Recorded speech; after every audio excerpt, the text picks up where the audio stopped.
Hey there, thank you so much for purchasing this course. I really hope that this ends up being a pretty big step along in your progression as a photographer. Let's just talk about some of the preliminary things behind this course. Basically, what the goal of this is to take you from being a beginner, wherever you currently are as a photo editor, and take you to an expert in Lightroom and Photoshop, especially as it pertains to landscape and cityscape photography. Basically, the way that the course is going to work is we'll take a look at a number of photos. I'll include the video files as well as the raw files. We're going to start with pretty basic edits. We'll introduce some different concepts along the way, and as we progress, we'll go on adding different concepts and introducing new ideas. By the end of this, you should be an expert. We'll be doing some pretty advanced stuff. Some of the things might seem a little bit complicated at times, but basically the idea is if you do struggle with something, just go back and work on it a little bit. Yeah, it does take multiple times sometimes to practice around with some of the concepts that we're going to be looking at, but I don't think that's a problem. It does require some practice, of course, but that's a part of everything. So with that said, let's start looking at some of these things. The first photo that we're going to look at is this. This is a raw file taken just after sunset in the Cameron Highlands in Malaysia. You can see it's pretty bright. One more thing before we start, actually. Before you go ahead and go forward with these video courses, I really recommend reading the text file that I've sent you. That will introduce a lot of the concepts for the in-camera techniques that we're using. Some of the main ones are shooting with a tripod, using aperture priority mode, and also shooting brackets. This photo was shot with a bracket. I was actually taking brackets with 2 stops of difference. So I think this one was 1 stop overexposed. You can see it's very bright, but I don't think it will be too much of a problem in this case. I'll show you why in a second. So with that said, let's get started with Lightroom. In order to open a file in Lightroom, we'll find the file first of all. Mine is located on my desktop, yours is probably somewhere else, but we're going to right click, go to open with. For me it's other, and you'll want to use the latest version of Lightroom. This is pretty recent, so I think it's probably going to be Adobe Lightroom Classic. So once we locate that, we'll hit open. You can see Lightroom loading down here. Before we start as well, let's talk a little bit about the differences between Lightroom and Photoshop. Lightroom is considered a raw editor, so it'll allow you to make some base changes to your raw files. Once we've got this open, let's hit import. It's also really good as a photo organizer. So as you can see in a bit, we've got this library module here. This is where we can kind of sort all of our photos. If I go to all photographs, you can see I've got loads of stuff in here. I can organize things pretty easily. We can also make changes to lots of files at the same time. For that reason, it's quite convenient. I like to make my base adjustments in Lightroom and then later move on to Photoshop to do more precise things. Let's go back to the file. We'll double click here, and library is where you can see more information, but develop is where we're actually going to be making changes. So you'll want to go to the develop module. We'll double click this file, and let's get started. So as we said, this file is a little too bright. The first thing we're going to do is darken this. I probably pull it down by a full stop. You can see that as we do this, we're starting to recover some information in the sky. Sometimes I like to combine photos together. I'll take one of my bracketed photos with a darker area to use the sky, and I'll use the lighter area for the foreground. This is something that's really useful in situations when we have a high dynamic range, or HDR. Basically what that means is that we have a really big difference between the shadows and the highlights, or the dark parts of the photo and the light parts of the photo. Sometimes you take a photo, one part looks really nice and another part looks totally black or totally white or something like that. Using brackets and then later editing and combining them is a really good way to fix this problem. As you can see here, the sky's still really white. In this case, the sky wasn't too interesting. When we look at files in the future in this course, we're going to look at different ways to deal with this. But since this is the first lesson, I think we'll just keep it safe and pretty conservative for now. One thing to look at up here is the histogram. On this side of the histogram, if you haven't used this before, is the blacks and the shadows. So this will represent the really dark areas of the photo, like down here, over here, down here, and over here we have the whites and the highlights. You can see down here, these things get highlighted on the histogram when I scroll over them. The whites and the highlights represent the really light areas. So if I come down to whites or something and I start pulling that back, we'll recover some of this information here. But for now, let's not worry about that. So I'll reset this. I set it to -1 stop. I think that might be too far. I'll go almost 1 stop at -0.85. Now I want to recover the highlights a little bit, so I'm going to start pulling this down. You can see on the histogram how it moves as well. But as I move this down, the sky starts to come back. So usually I'll use pretty nice numbers with this. I think -50 looks pretty nice. Now the shadows, I want to do the opposite. Basically, when I'm looking at the histogram, I'm using this in conjunction with the photo itself. I'm giving it an eyeball test, but also using the histogram to help guide me. If I have, for example, if I undo this, I can hit Command if you're on a Mac, or Control Z on the keyboard if you're on Windows. I'll get this back to 0. Right now, this is touching the side of the histogram. If you're touching either side, that means you're starting to blow out the whites or the blacks, which, to put it simply, means that you're losing information there. If you export this to Photoshop, it's going to be harder for you to get this back, this information back later. So I try to get almost everything, if possible, onto the histogram so that you're not losing information. I don't want to clip my whites or clip my blacks. So I'll pull these highlights down, and you can see that now I'm not losing anything. There's some areas that are still very white, but I'm not. You can see if you look really closely here, there are no parts of the histogram that are touching the side. So I'm not actually losing any whites. I'll set that at -50. Now the shadows are touching a little bit over here. So I'll start pulling that up. And you can see it really starts filling things in. I think somewhere around there. 35 looks nice. I'll generally use a little bit of contrast. One thing to note is you don't want to go too far when it comes to playing around with these sliders. That's one of the biggest signs of an amateur or a beginner photographer, is when you start getting these like crazy nuclear looking colors in your photos. I would say in the beginning, it's best to be conservative. We can always make changes later. But yeah, again, some people get far too carried away just going crazy with the colors and things like that in the photos. So it's best to be careful in the beginning. I think for now this looks pretty good. So I set 10 contrast there. We can play with the whites a little bit. I'll pull that back just a little bit, maybe just -15. Blacks we can pull up, pull down. I'll even set that at -5. I like the way that it's filling in some of these shadows, and it creates some contrast between the dark areas and the light areas. So pretty basic adjustments there. You can kind of see what we're doing, trying to make the histogram full, but also not to the point that we're losing any data, and also trying to just make the colors look a little bit better. So down here we have the reset button. We could always go back, reset, see what it looked like initially, then hit undo. Again, that's Command Z on Mac or Control Z on Windows, and I think it looks a lot better already. Let's scroll down. We'll keep this pretty simple for the first one, but some of the sliders that I really like to use are these ones. Dehaze is something that was added a few years ago, and it makes a huge difference when we're doing edits. Basically, you can see this is a foggy morning, so there's a bit of mist in the distance. Dehaze will basically do exactly what it says, cut through some of the haze. And this works really well in landscapes. I don't want to go too far. You can see that looks a little funky. I'll keep these adjustments pretty subtle and somewhere around 15. If I undo and redo, you can see it's really making the background look like there's not so much mist in there. I really do like the mist down here in these little areas. It kind of gives it a dramatic feel, but I think the mist in the foreground, we don't want to be losing that detail.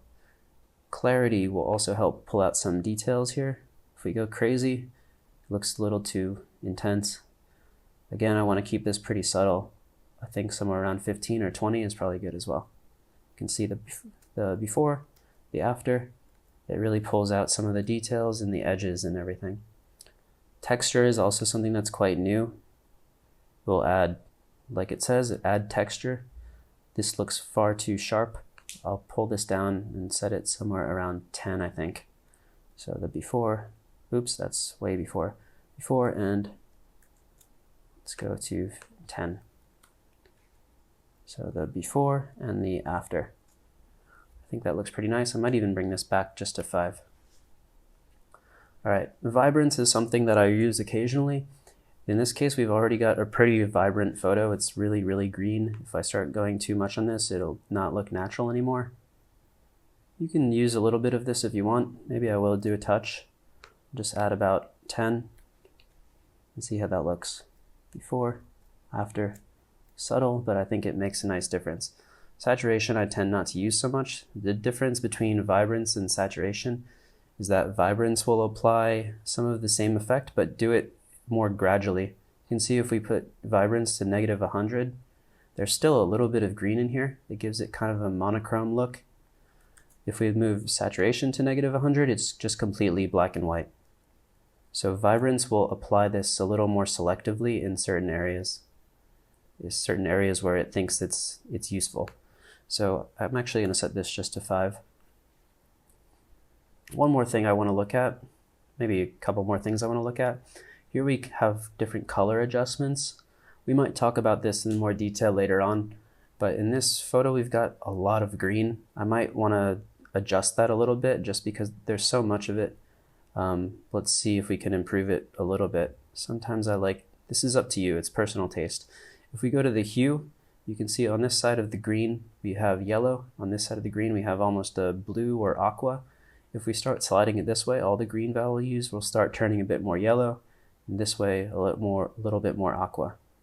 This is, again, it's up to personal taste, but I kind of like more of a yellowish look. Nothing too much. If we start going crazy, some people might prefer that, but I think something subtle like -20 could look nice. And we've got saturation as well. Some people like to saturate their colors a lot. That's far too much in my opinion. Somewhere around there doesn't look too bad, but some people also prefer a desaturated look. It depends on your own personal style. I think in this case I'll desaturate by about -15. So here's the before and the after. Again, that's up to you. Some people prefer with more saturation, some people prefer a more moody look with less saturation. I wouldn't say that I always go for the same look, but in this case I think it looks nice desaturated. We could also do whatever you feel is nice, but for the sake of this tutorial, let's just work together for now. So split toning isn't something I use too often. Detail is useful. By default, sharpening is set at 40. If we click on this little panel here, it tends to show us an area with lots of detail. We can always zoom out, click on a different area, zoom in on this tree to see what it looks like very, very zoomed in. I'm actually going to set this a little less at 30 because it looks a little bit noisy here. And the noise reduction I'll generally set somewhere around 15 or 20. This, if you look at we can zoom out again, look at the sky. In this case it's so white that it's really hard to see what we're doing here. But sometimes you get a lot of noise in the sky. Noise reduction is something that can take care of that. It'll get rid of the little dots and everything. Especially if you're shooting at a very high ISO value, this will add a lot of grain to the sky. If you don't like that, the noise reduction is a good way to get rid of that. I've found that around 10 to 20, you're not really losing too much of the detail. If we start going crazy with noise reduction, and then we zoom in on the field or something, this will get really soft and we'll start losing the detail in it. You can see there, it looks much more natural. Here, it's just extremely soft and looks kind of like, I don't know, it's all melted together or something. So I'll set this back to 15. And let's go down.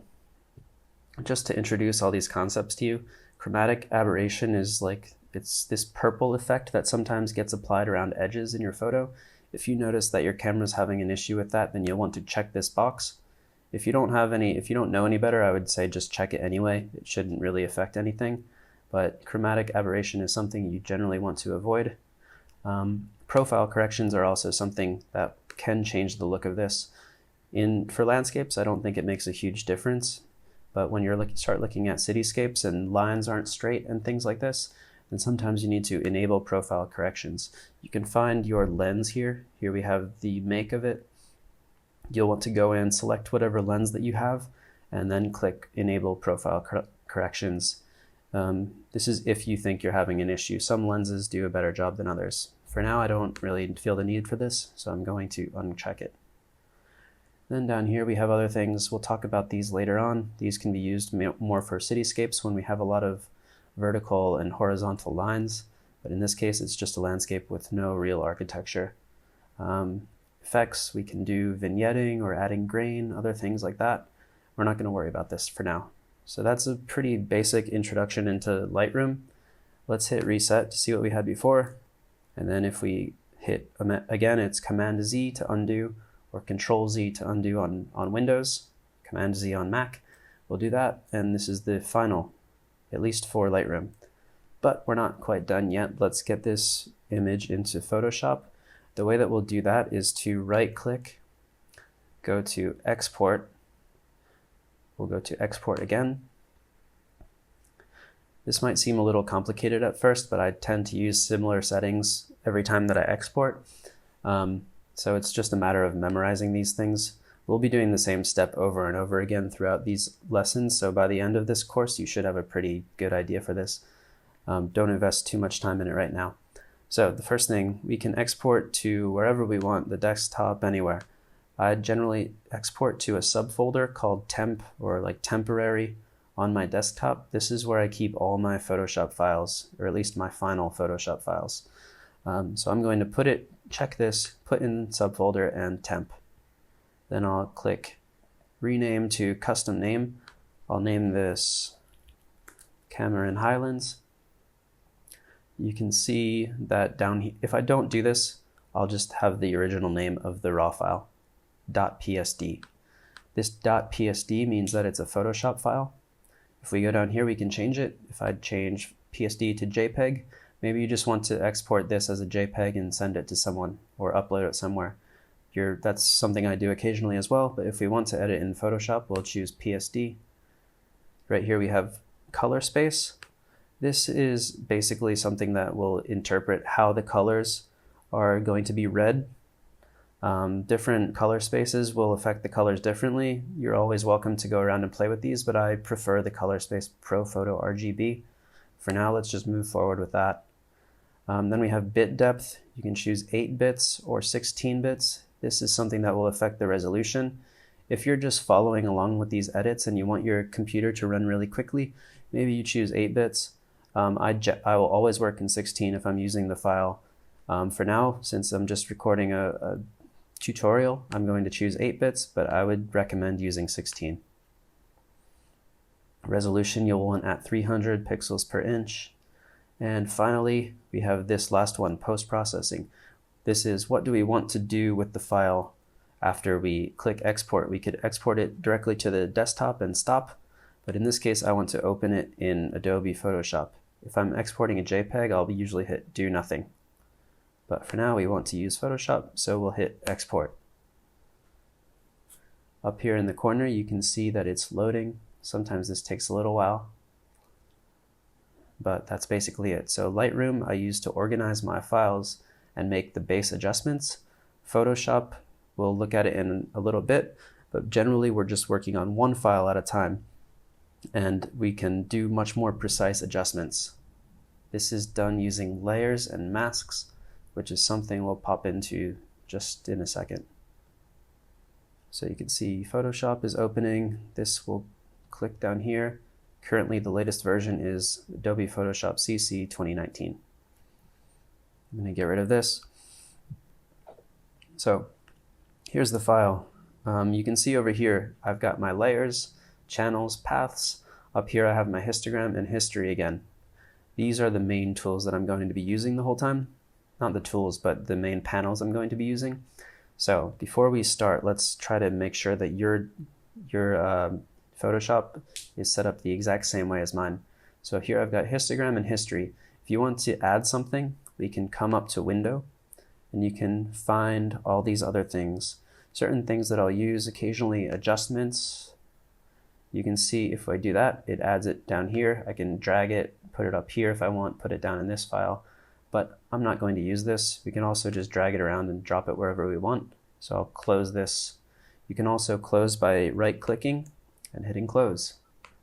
But for now, I think it's a good idea if you set up yours exactly the same as mine. So I have the histogram and history up here. I have the layers, channels, and paths down here. On this side, I've got my tools. If you want to change this, you can go to Edit, Toolbar. So you can maybe stop the video and pause. I'll just scroll through here. If you don't have the tools on this side, then you'll want to drag them from over here and drop them in the same place. Right next to it, we have the keyboard shortcuts as well. So I'll just scroll through this really slowly. You'll want to set up your system, your Photoshop, very similarly to how I have mine. So just make it easier to follow along, especially if you've never used Photoshop before. So some of these tools I use quite often, some of them I rarely ever use, but I'll start introducing them as we go. I've seen other Photoshop tutorials where they introduce each tool at a time, but I think it's much more practical to introduce them as we need them, and you'll see which ones are being used a lot, which ones are not being used a lot. So for now, I'll hit cancel, but you'll want to set your toolbar up the same way as mine. So these tools represent the tools that I have on this side. I'll hit cancel. So right now I have my histogram again. This is what we saw in Lightroom. You'll also have a histogram on your camera when you're taking photos, so it's nice to consult that from time to time. Here I've got a layer. It's my first layer, and I only have one layer. When you import a new layer or a new photo, raw file, you'll come with this lock. So you just want to click the lock, and now you can start making changes to it. If we double click, we can adjust this. I'm going to call this adjusted raw file. Just for the sake of comparing the before and after, I'll come back to Lightroom. I'm going to reset this image that we worked on. I'm going to import this into Photoshop just so we can compare really easily. So I'll right-click, export, export. This time I'm not using this as my base file. The file is already saved. If we come back to Photoshop, you can see the file is called CameronHighlands.psd. So in Lightroom, I don't need a new file. So I'll uncheck Put in Subfolder. I'll uncheck Rename. Let's go through everything else. Still want a PSD file. Still want all these things. Still want to open in Photoshop. So with that all set, I'm going to click Export again. It will load up here. All right, so now we have the Cameron Highlands file here and the original file here. I want to get this file into my base file. So I'm going to come back here. I have the layer. As we go along, I'm going to introduce a lot of hotkey combinations. So just try and remember these as we go. We'll use them again and again. So if you don't remember it the first time, it's fine. But for now, I'm going to, this is a hard one actually. I'll hit Command A if I'm on Mac or Control A if I'm on Windows. This will select the entire image. Then I'll hit Command or Control C to copy, Command or Control W to close that file. You can see it's gone now. And then Command or Control V to paste. So right now I've got this file on top. I want to drag it to the bottom. So you just click and drag, and I'll call this, double click to rename, base raw file. Then I have this little eye tool. This makes it visible or invisible. If I am clicking on this, it will basically hide the top layer, which will essentially reveal the bottom layer. If I click again, we'll see the adjustments that we made in Lightroom. So you could call this whatever you want, adjusted raw file or Lightroom adjustments or something like that. But basically this makes it easy to see the before and the after. So you can click on this as you want. So this is pretty basic so far, but this is the first step in creating layers. Let's look at something slightly more complicated now. Now is where it gets interesting. So down here on this panel, these are things that I'll use a lot. Here we have masks, which we'll look at very shortly. Here we have adjustment layers, which is something else I use a lot. And over here we have folders first. Actually, it looks like a folder, but it's called a group. This is just a way to sort your layers together. And here we have create a new layer. I'm going to click create a new layer. You can see that it adds a totally blank layer on top. If I turn this off and on, nothing will happen. You can see this checker look on it. That basically means it's transparent. So nothing is on this layer right now. So nothing is actually being applied to the image. What I'm going to do is double click here and rename this layer Object Removal. So now this is one of the things that Photoshop is known for, removing objects. It's actually pretty easy to do in some cases. There's complex ways of doing it as well, but let's look at some really simple ways. If I zoom in on the image, the way that I do that is holding down Command if I'm on Mac, or Control if I'm on Windows, and then hitting the plus button. So I'll zoom in, plus, Command plus, or Control plus. All right, so when I'm removing objects, I'm looking for things that might be distracting. In this particular image, look, I have got this road over here that's kind of touching the edge. It's just a tiny little bit, so I want to get rid of that. We have multiple ways of getting rid of objects, but the simplest one is if we hit J on the keyboard, we've got this tool here called Spot Healing Brush. We've also got another one called Healing Brush tool, which is quite similar and actually more precise, but in this case we can use the Spot Healing Brush. So just hit J and make sure you're selecting this. I've got this little spot on the screen now. If you want to make this bigger, you're going to use the bracket keys. You can also come up here and change the size, but that's a little bit slower. I prefer using shortcuts. So if I hit the right square bracket key, I'll get bigger. If I hit the left square bracket key, I'll get smaller. So I want to zoom in a little closer, and I'll just click and hold down here. Again, I want to be using this clean layer here. You can say it gets rid of it. Sometimes the transition might seem a little hard or harsh. If you zoom in here, it doesn't look too bad, but let's undo and redo by hitting Command Shift Z or Control Shift Z. You can see that there's a kind of a line in between here. This is something important, so we'll undo again. I want to change my brush so that the hardness is 0. I'll explain this a little bit later, but this is something I use most of the time. So hardness 0, we'll do it again, and one more time, and that's much better, I think. If we turn this layer off and on, you can see the road just kind of disappears. We could try this with other stuff. I don't really want to get rid of this, but if we do want to get rid of it, you'll just paint over here. It doesn't always do the best job, so I'll undo that. I want to keep that anyway though. Let's look for some other things that are distracting. I don't really like this road.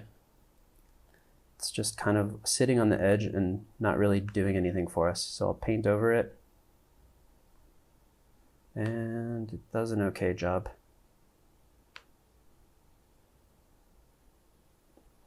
Yeah, I don't know that I like that so much, but for now let's just move on. I'll show you another tool in a second that's much more precise. The way that this works best is just going to little spots, just as it's called the Spot Healing Brush. This little thing, I don't know what it is. Just paint over, get rid of it. I might use a slightly harder brush here.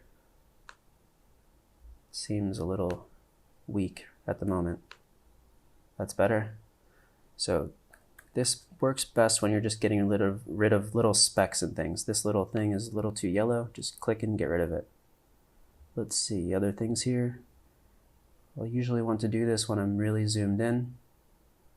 Let's see, there's a little white speck here. It depends how precise you want to get with this, but it does work pretty well.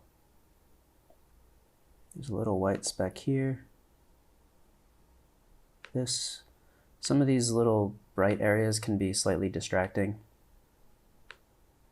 And also this is just a good introduction to a tool that you'll probably be using quite a bit. So you can do whatever you want with this. Let's go up to the sky. Sometimes there's some issues there. Also, sometimes your sensor or your lens gets a little bit dirty and you get little dust spots on here. This usually you can see it most prominently in the sky, so this is a really good tool for getting rid of that kind of stuff. Let's see, anything? Sky actually looks okay. So this is something you can be as thorough as you want. Depends what you're using the photo for. If it's something really important to you, I recommend going through and taking your time with this. Maybe I want to get rid of that little thing. I don't know. For now, I think that's okay though. Let's look at another tool that we have. Ooh, one more. All right, so that was the spot healing brush tool. We also have the clone stamp tool, which is this thing right here. So this one is J on your keyboard, and clone stamp tool is S on your keyboard. So you can hit S, and that will create the clone stamp tool. Let's use this to get rid of this little truck here. If we zoom in on the truck, we can basically, if we hold down the Option key on a Mac or the Alt key on Windows, we get this little crosshairs thing. This is basically allowing us to sample from a certain area. So we can sample from one spot and basically copy that spot into another area. We'll want to copy something really similar. So when you're using the clone stamp tool, you want to line up the edges. So I'll copy something from over here because that looks pretty similar to this area. Again, with the left bracket, I'll make this a little smaller. This requires a little bit of skill, so you will have to practice around with it. But we can pretty much you can see that I'm going to paint this in. I'll just click down and start painting across. I'll go slowly. You can see if I keep going, these things won't line up very well, but I can make this smaller, paint in the top of the truck there. Nice little transition. Now I can copy from just right here. Make this a little smaller again. That actually looks pretty good. So I've gotten rid of the top bit of this car, and I've lined up these edges really nice in a way that looks very natural. So now if I want to keep going with this, I can copy from an area over here and just paint this in just a little bit at a time. If we do too much, it might start looking bad. This is something that definitely requires some practice, so take your time with this. I like to just do little clicks at a time. I'll sample one area, paint it a little bit in. I make a lot of mistakes, so I'll have to undo a lot, but I think for now that looks pretty good. If we turn this off and on, it's pretty much like magic. We've just cleaned up that car. Nice. So play around with that. Again, you hold down Alt or Option to sample an area, and then you just paint it in to wherever, but you need to line up the edges. So again, we lined up this outside edge here, and then we just painted in the texture. So the main difference between these two tools, the spot healing brush is good for cleaning up small areas, especially when they're not surrounded by lots of detail. If you're trying to get rid of people, but they're standing on some really complex pattern or something, it's not going to work so well. But if that's the case, you should be able to do something with this clone stamp tool. It's a really nice tool. Again, requires some practice, but you'll get much better with a little bit of practice. I think that's a pretty good introduction to these two tools. We can zoom all the way out. One way to zoom out quickly is just hold Control on Mac, Command on Mac, Control on Windows, and then hit the 0 key. That'll set you to full screen. We can turn this off and on. You can see all the little things that we got rid of. So I think it looks pretty nice. So let's see, what's the next step now? We've imported from Lightroom, and then we've done some basic object removal. We'll do some more complicated stuff later on. Let's see what else we can do. I think this is a pretty good base file. So what I'm going to do now is put this into a folder, and we'll use it as our base. So with the top layer selected, I can hold down Shift, click on the bottom layer. That will select all of them, and then I will drag this into a new folder. It's called a group, but I'll call it a folder. You can double click if you want to name this. I'll just call it like base group or something, whatever you want. So we talked about some hotkey combinations. This is another one that we'll use quite a lot. It's a little bit difficult to do, but I think since we'll be using it so often, you'll learn it pretty quickly. Basically what we want to do is merge. We can show all these files. We want to merge all these things together so that we can work on a clean layer. So I'm going to hold down Shift, Option Command E if you're on Mac. If you're on Windows, it will be Shift Alt Control E, all at the same time. That will create a new layer on top. With this new layer selected, I'm going to go to Filter and Camera Raw Filter. If you haven't used Photoshop before, Camera Raw is basically the same thing as Lightroom, but it's within Photoshop. So you have, it looks a little bit different, but you have all the same sliders in here. Up here we have some options as well. We'll look at these things later on. So we've got this thing, we just want to tie everything together. So let's look at some more things we can do. I think we could use a little bit more dehaze. So let's bump that up a little bit. I think it looks good around 12. One of the best benefits of Photoshop is that we can make really select adjustments. This is something we can do in Lightroom as well, but Photoshop's far more precise. Let's look at one way of making a select adjustment. So we'll come up to the top and hit this graduated filter. I want to apply dehaze only on the sky without it affecting too much down here. So I'll hit graduated filter. Right now you can see I've used this tool before, so some of these things are filled in. If we want to reset the settings, I'll go to this thing here and hit reset local correction settings. I'm going to hold down Shift. You can see if I just click and drag, I can move this all over the place. If I hold down Shift and drag, it will do it in a straight line. I'll undo that. I think I want to click somewhere around here and drag it down. Basically, this filter will just allow me to apply an effect and fade it out. So the effect will start, it will be 100% up here. At this point, it will start fading out. And by the red dot, it will be completely gone. So none of this area down here will be affected. All of this area will be affected. And this will go from 99 to 0% from here to here. Okay, so let's use dehaze. This is really a tool that you use mostly on skies. So you can see if I start pulling this up, I'll get detail back. But right now it's a little too much. I think somewhere like 20 is okay. I might also want to pull down the highlights a little bit. Maybe around -25. I think that looks good. So if I want to exit this, I can just click on this hand up here. That will go back to my main controls. Let's see, I can play around with some other things as well. Is there anything else I want to do? Maybe I'll pull up the shadows a little bit more just to brighten these dark areas down here. Something like 15, maybe less, maybe just 12. I think that's all right.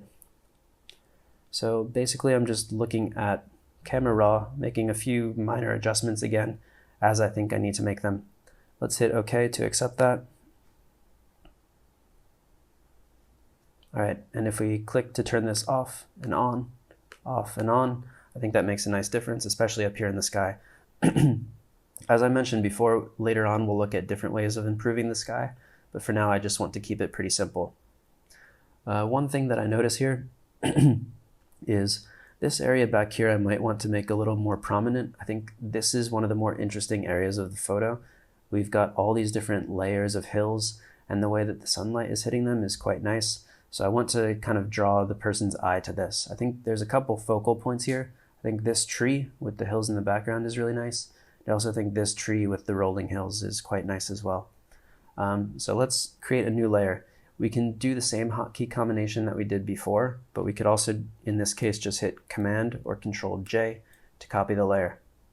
So we'll call this Camera Raw 1, and here we'll call this, we won't call it anything, we'll just go to Camera Raw Filter and make some more adjustments. So in this part, I'm going to start explaining masks. This is a concept that can be pretty difficult at first, but it's one of the main benefits of Photoshop. We can apply adjustments only to certain areas using masks. Let's look at how to do that. So right now I want to use dehaze to get more of the detail out in these hills back here, but I only want to apply this to this area. So for now, let's just focus our attention right here. Don't really pay attention if it looks horrible down here or horrible up here. Just that area behind the second tree. I think it looks really nice as we start pulling the detail back. Maybe I'll set this somewhere around 30. And then I will Might even bring up clarity, which pulls out a little detail. Just a little bit, maybe 5. And then I'll hit OK. So if we turn this off and on, I think it's a little too extreme down here, but it looks quite nice in these hills back here. It adds like a little bit more drama to the scene. We can turn it off and on, especially if we're paying attention right here, you can see the difference. But right now we're applying the effect to everything. So how can we fix that? First, I'll rename the file dehaze on hills or something. And if I select this layer and I go down here and click this button, it says add layer mask. So I'll click that. You can see that right here I've got this white mask. The main concept behind masks is that if you have a white mask, it means everything is visible on this layer. If we change this mask to black, it means everything will be invisible. So down here we have the main colors. Right now, white is our primary color and black is our secondary color. We can toggle these by hitting the X button on the keyboard, or we can just click this thing. For now, there's a shortcut. If we click on the mask itself, make sure you're not clicking on the layer, but the actual mask, we can hold Command on Mac, Control on Windows, Command I, and that will reverse it. It will make it completely black. So now this whole layer with the dehaze that we did, if we turn it off and on, it's not doing anything because the mask is hiding everything. So white will reveal what's on this layer and black will hide everything on this layer. Let's look at an example really quick. If I hit the B key, you can also select this tool over here. It selects my brush. Just for the sake of showing this, I'll turn hardness up to 100. Hardness, basically, you can see if we're looking here. Oh, no, you can't see. You can see if you're looking here. Right now it's very solid. If we go to this, hardness at a very low number, there will be a big transition between what we do. For now, just to show the differences, let's go to hardness 100. If I select the mask and I'm painting with, make sure you're with a white brush, I'll make this a little smaller, I'll just zigzag here. So basically the white parts of this mask are being revealed and the black parts are not being revealed. So if I turn this off and on, you can see there. If I want to look really precisely at the mask, I can hold down Option on Mac, Alt on Windows, and click the mask. It'll show the mask itself. I can do the same thing again, Option or Alt click again, and it will show the file again, the picture again. That looks really bad, but you can see the hard edge. There's no transition between this part here and this part in the inside. So let's hit Command or Control Z to undo. Let's do the same thing, but with a very soft brush. And you can see that it's much more subtle, the difference. You can still see that there's a difference here, but you can't see it so obviously. If we hold down Option or Alt again and click on the mask, you can see the transition between these things. So this is a much more subtle way of blending things together. Let's go back and hit undo. You should start memorizing some of these keyboard shortcuts by now. So the reason we did this in the first place was to add the dehaze just to this area with the hills back here. So let's take our white brush. I like using a softer brush, but maybe not super soft, maybe 34%. And we'll just make the smaller left bracket key, and we'll start painting it into this area with the hills. Make it a little bigger now, right bracket key, and start painting it in here. If we were doing this with a hard brush, it would be really obvious that there's a transition in this area. But since we're not using the hard brush, we're using the soft brush, it blends together pretty nicely. Let's see, turn this off and on. And you can see we're really pulling out some of the detail in these hills. I think it's one of the more dramatic parts of the photo, so I'm trying to bring some emphasis and pull the eye towards that area. Off, on, I think that looks nice. Okay, so we've used our first mask. Wow. This is something that we'll look at a lot more during this course, but it's really important thing to know for now. Again, if you want to look at this mask, you can hold down Option or click, and that's what we've painted in. So again, one more time, off, on, and we've pulled out a lot of detail there. Let's look at something else. The next thing we're going to do is called dodging and burning. This is something that we use a lot in portrait photography for bringing out details in the skin, but with landscape photography, especially with areas that have lots of highlights and shadows, you can use this pretty effectively as well. So this might be a little intense at first, but let's just remember some hotkey combinations and things, and I'll show you how to set it up. It's just basically a matter of following the same process every time. So in order to create a dodge and burn layer, we'll want to select this top layer, hold down the Option on Mac, Alt on Windows key, and with the Option or Alt held down, click on Create a New Layer. Instead of just immediately creating a new layer, it will give us some options. The name, I'm just going to call it Dodge/Burn. Oops, Dodge/Burn. I'm going to change the mode to Overlay, and then I'm going to click Fill with Overlay Neutral Color 50% Gray. If that makes no sense, don't worry about it. It doesn't really make too much sense to me either. I'll click OK, and you can see we've got this weird gray layer here. Right here we have blending modes. Again, don't worry too much about this for now. We'll look at it a lot more later on. Blending modes are different ways that Photoshop will interpret colors. If we change this to the default, which is normal, we'll just get a solid gray block. But the way that Overlay interprets colors is that it doesn't pick up anything that is 50% gray. Remember, we selected Fill with 50% gray, so right now nothing is showing through. Let's go to our brush tool. So we can hit B on the keyboard or just click this over here. I'm using a laptop. This is going to be a little bit different if you're using a tablet or something like that. But if you're using a laptop, I'll change my opacity to somewhere around 15%.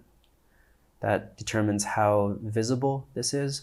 If it's 15%, it's going to be quite invisible, but it will show through a little bit. And flow will adjust something else. I'll show you in a second. I'll change that to 15% as well. And I want this to be very soft. So hardness set to 0%. Let me just create a new layer. With the black tool, I'll select my paint bucket. This is just an illustration, don't worry about this. And fill it with black. If I have my opacity, oh no, sorry, I'll go to my brush tool again, B on the keyboard. I'll put my opacity at 100 and my flow at 100. If I change to a white brush, so I'll toggle these colors with X on the keyboard, and I'll just paint, that's a soft brush. If we change this to 100, this is a hard brush. Now, let's go back to soft because that's primarily what I use. I'm going to change opacity to something like 25%. Oops.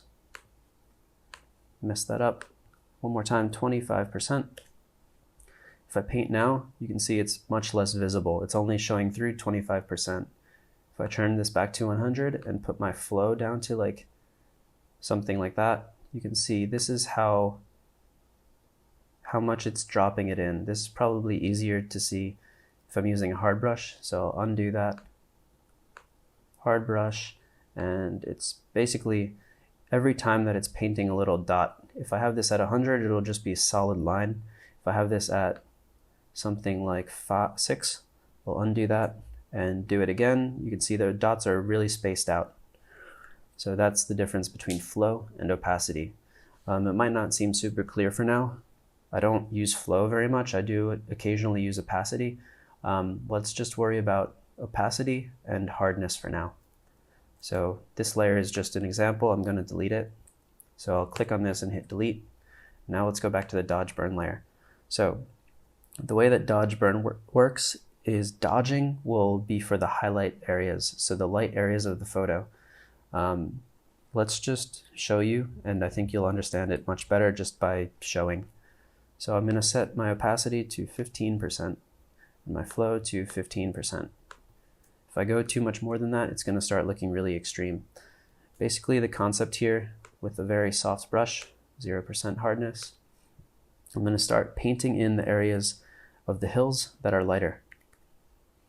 So I'll use a white brush to paint highlights. I'll start painting here. You might not be able to see too much of what I'm doing right now. I'll make my keys smaller to fit into smaller areas. I'll just start following the highlights and painting them in. It's very subtle, but you'll see a big difference later. Right here I've got a little streak. Again, this is something you can do for skin retouching if you're doing a lot of portraits, but for now we won't talk about that. Actually, we won't talk about that at all in this course because it's not about that. Just keep on painting this. This can take a little while, depends how much you want to do. Just following the highlights. Over here we've got some highlights. This area has a lot of highlights, but I really want to bring out the area around the tree. Okay, I think that's pretty good for now. If we zoom out, I'll hit Command or Control 0, and we can turn this layer off and on. You can see kind of what it's doing. I'll want to do a little more of this, but I'm also going to paint in some of the shadows. So I'll zoom in again, Command or Control plus, and the areas that are particularly dark, I'm going to do this now with black. So the same settings, but now I'm painting black in here. Basically, when we finish this, it's going to create a lot of contrast between the light areas and the dark areas, and it'll look much more dramatic. This area in here is definitely an area that we want to do.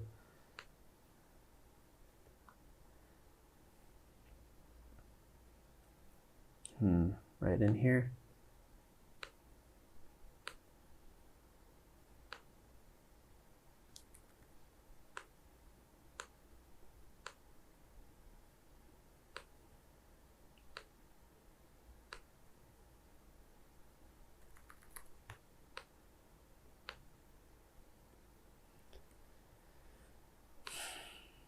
Okay, this can take some time again, but it's a nice little thing to do. It's a nice strategy to know as well. And I probably want to do even more of this later on. If you want, you can fast forward through this section if you think you understand what I'm doing. But I do think it's a good idea to go through and be pretty thorough with this. So again, black will paint in shadows and white will paint in highlights. Let's zoom out all the way, Command 0, turn this off and on. You can see some of the effect that that's made. When we're toggling it off and on, you can kind of see what we're doing, but if you hadn't seen this before, you would have no idea that I've just painted onto this. I actually want to bring out the highlights even more. So I'm going to come back in, switch to my white brush with X, and paint in some of these just a little bit more.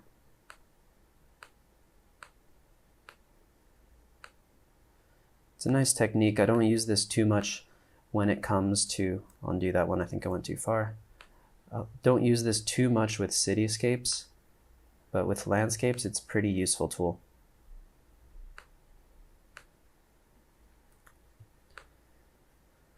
So this photo in particular has lots of areas that are being hit by the sun and lots of areas that are also in the shadows. So it's a good situation to use something like this. Just make sure you're not going too far. That goes for pretty much every adjustment that we're making. We don't want to go too far.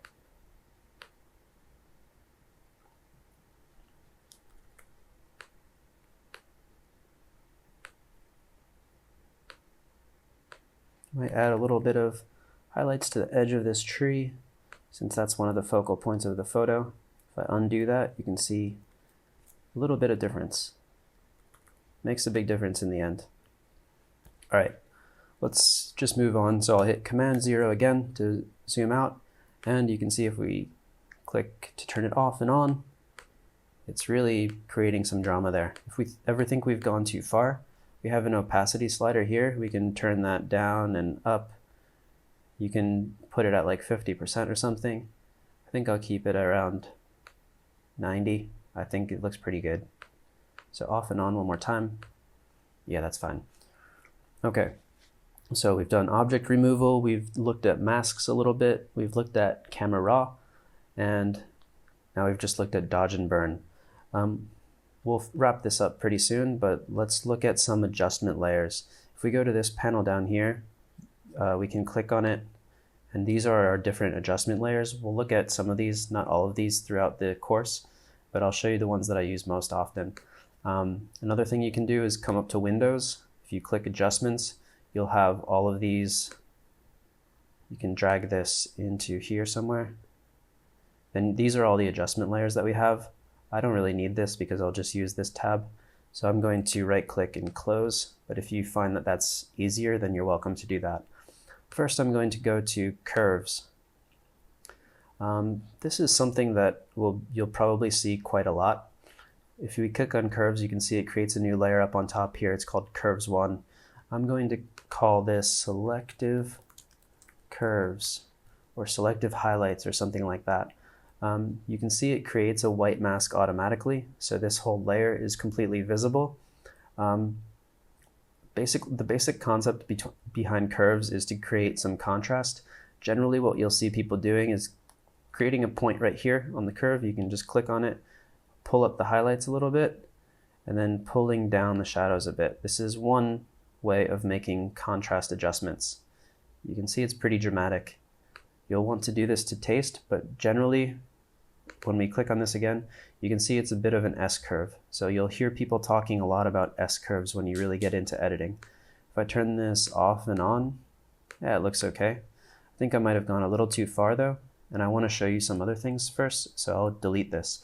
But just remember that creating an S-curve is one way of adding contrast to a photo.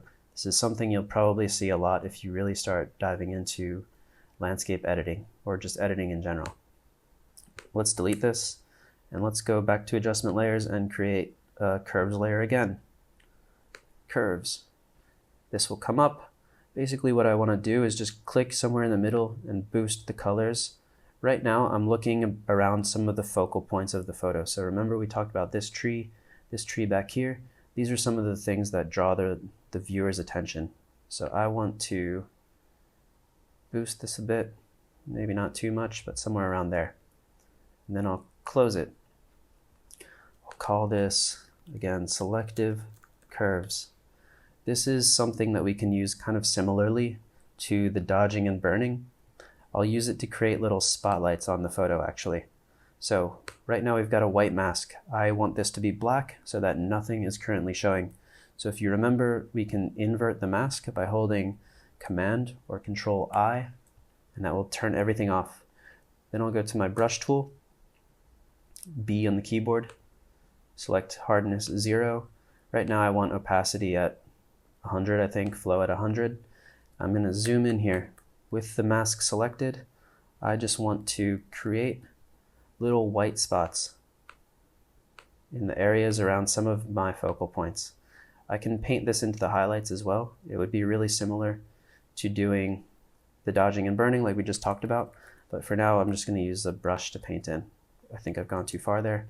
I might turn the opacity down. You can see if I go 100%, it's creating like a little, I don't know, halo effect around this tree. I don't want that too much. It needs to be subtle, so I'll pull this down somewhere around 38, just paint it in a little more subtly into that highlight, undo that, into this highlight here. Maybe I'll even tie it into the hill a little bit more. That's a little too much, so I can pull down the opacity again. But this is another way of doing dodging and burning. Probably a simpler way actually. I'll pull the opacity back one more time. Look, are there any other areas that I want to apply this? I do think I want to lighten that up a little bit there. Maybe there. Maybe this tree here. Any other trees? Move this back down a bit. Maybe there's some other interesting trees. This one back here is kind of cool. Just little clicks. This area up here is interesting, I guess. And this one. All right, so if I zoom out, Command 0, I'll turn this off and on. I think I may have gone a little too far. So remember, if I go too far, I'll just pull down the opacity. Something like 70% is okay. Turn it off and on. Now it's a little less pronounced, but you're really pulling the eye towards some of these interesting areas of the photo. So it's a subtle change, but I think it's kind of nice. Let's just do a couple final things now. I'll go to curves and we'll do our S curve. We can do this ourselves. We could also click on preset default, go to something like linear contrast. This will create a really minor S curve. Let's see how that looks. Yeah, I think that looks nice. We'll click on this, hit linear contrast. That's okay. So we're doing the S curve just to add a little bit of contrast between highlights and shadows. Again, this has a histogram on it. So this side of the histogram represents the highlights. This side represents shadows. We're pulling down or darkening the shadows and we're lightening the highlights, and it just creates a little bit more contrast or drama in the photo. So we'll call that linear contrast. Let's just do one final thing just to tie everything together. I'll show you a couple things at once. So remember the hotkeys to create a brand new layer. Right now we can't hit Command or Control J to copy because we don't have a clean layer on top. So hold down Shift, Option, Command E on Mac. That's with the top layer selected, or Shift Alt Control E on Windows. We get a clean layer. This is everything underneath it merged together. So if I turn it off and on, nothing will happen. I'll call this Final Camera Raw Adjustments. You can call it something shorter as well. I'll come up here with the layer selected, Filter, Camera Raw Filter.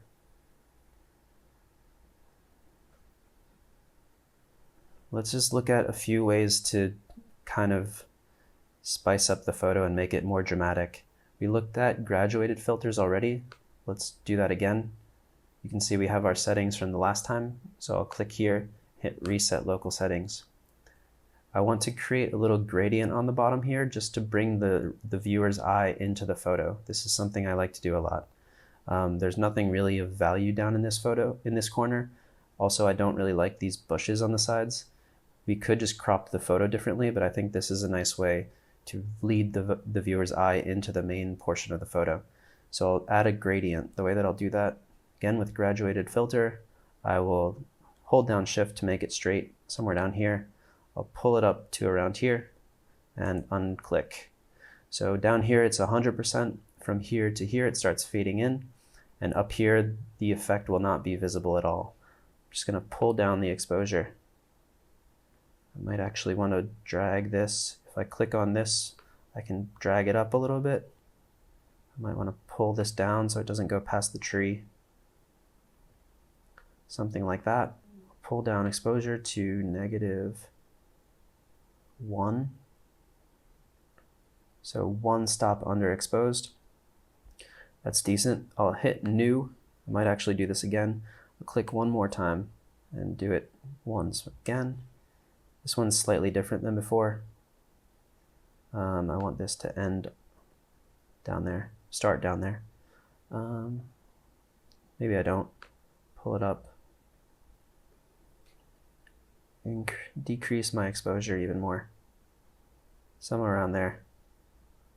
Maybe I'll take that down a little bit, 1.25. Oh, sorry, not -1.25. There we go. All right, I think that looks okay. Might be a little too extreme. You can play around with these adjustments a bit. I think that looks better. So to get out of the gradient tool, I'll hit the hand icon. If we go to FX and start pulling this down, we can add a little bit of vignette as well, which just adds like a little bit of blackness to the side. I don't ever want to go too far with this because it becomes really obvious and looks pretty bad. So I'll just come down -6 or something. -5, whatever. Very subtle. And then I'll come back to this main panel. Let's see, what else can I do? This sky is pretty boring. Remember I might do something different in the future, but I want to keep the first lesson pretty simple. It's already gotten a little bit complicated, but I think that you should still be able to follow along. Let's just look at one last thing that you can do.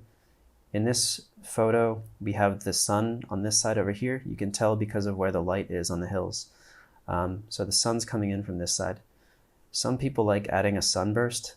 Might go a little too far sometimes, but you can click on your adjustment brush. And we've got this big blob thing here. You can make this smaller and bigger using the bracket keys again. So I'll make it a bit smaller. I want to reset my adjustments. If you're going to use this, I would just try and remember these settings that I'm using. I'll pull my temperature up because the sun is yellow, not blue. I'll pull my exposure up to like 1 stop. Oops, what did I do? I'll click that again. 1 stop exposure. I don't want any contrast. I'll pull up the shadows to around 50 and the blacks to around 30 or something. Just remember those values or something close. It's not too important. Down here we can also set the color. The sun is yellow. This is a little too bright, I think, so I'll pull this color down. And if I click somewhere around here, it's just going to add a sunburst. You can see something like that. Maybe you think that's too extreme. I don't know if I really like it. Somewhere around there, it looks kind of nice. It gives a little bit of life to this. We've already clicked, so now we can actually go in and adjust it a little bit. Move the color around. If you want a blue or purple sun, you can do that, but that's pretty dumb. That red actually looks kind of interesting, but not really realistic. Let's see, somewhere like that. Let's do the red color, even though it's kind of stupid. I kind of like it. One other thing that I'll talk really briefly about right now is color science. If you've ever seen a color wheel, you have colors on opposite sides. These colors, for whatever reason, tend to look nice together. If you look on a color wheel opposite from green, I'm pretty sure it's red. So the colors green and red have nice contrasting style and they'll look quite nice together. If you don't think that looks natural, you can change it to something more yellow. I'm not sure if I would use it anyway, but it does look nice and it adds another interesting element to the photo. It also kind of colors in this fog here, which I think is kind of cool. With all that done, so basically just now in Camera Raw, we added this red sunburst, we added a gradient down here, and we added a bit of vignette around all the corners and sides to pull the viewer's eye more into the middle here. I'll hit OK. Okay, so if we turn this layer off and on, I think that last adjustment makes a pretty big difference and really ties everything together. Again, the sky is not my favorite. We could always change that later on, but I think it's okay for now. So I think that's pretty much it for now. Let's open this folder and let's go back and see all the different changes we made. If we hold down Option on Mac or Alt on Windows and we click this first eye in the original file, that will enable only this file to be turned on. So you can see that's our original file. Click it again with Alt or Option held down. We've come quite a long way here. It's a pretty interesting photo. We can turn everything off again and just look at it piece by piece. So this is what we did in Lightroom. It's already a pretty big difference. We pulled back the sky a lot. We made it much more dark and moody. We also used some dehaze to bring out the details a little bit more, especially through the mist. Then we did some really light object removal. We used the spot healing brush and the clone stamp. The main thing to get out of this is how we got rid of this truck. We just used the clone stamp to copy different areas around it.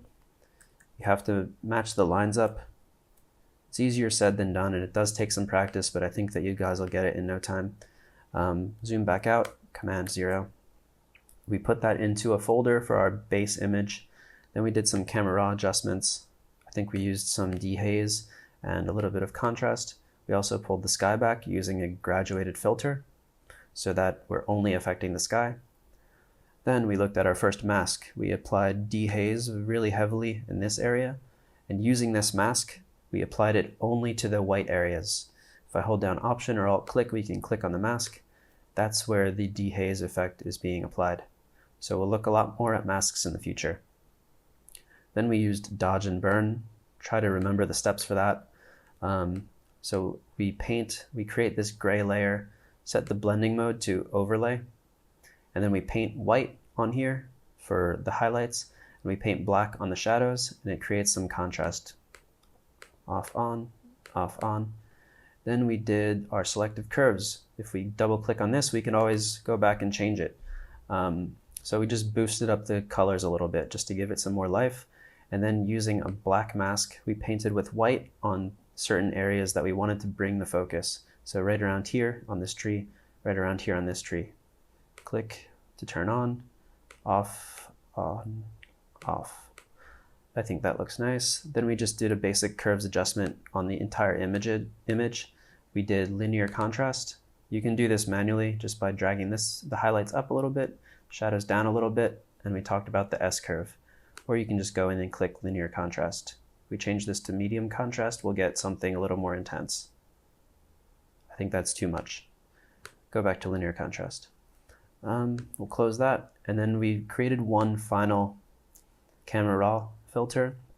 We created a gradient down here. I think that's a really powerful tool to bring the viewer's eye into the center of the photo.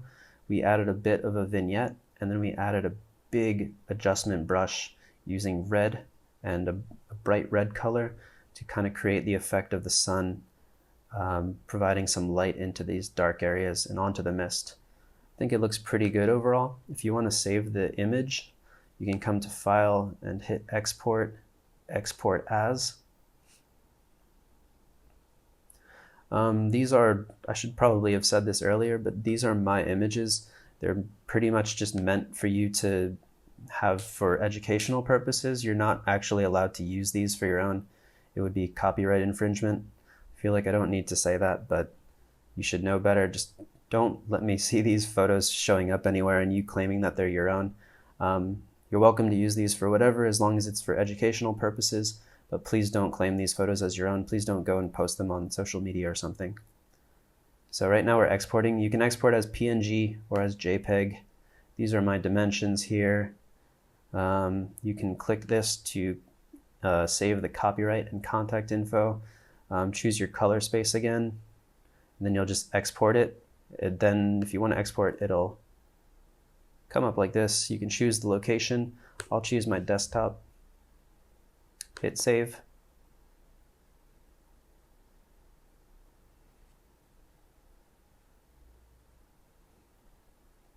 And then if I minimize all this stuff, you can see this is my PSD that I don't need. I'll trash that. And here is my final image. So hopefully you learned something from that, and I'll see you in the next file. Thanks.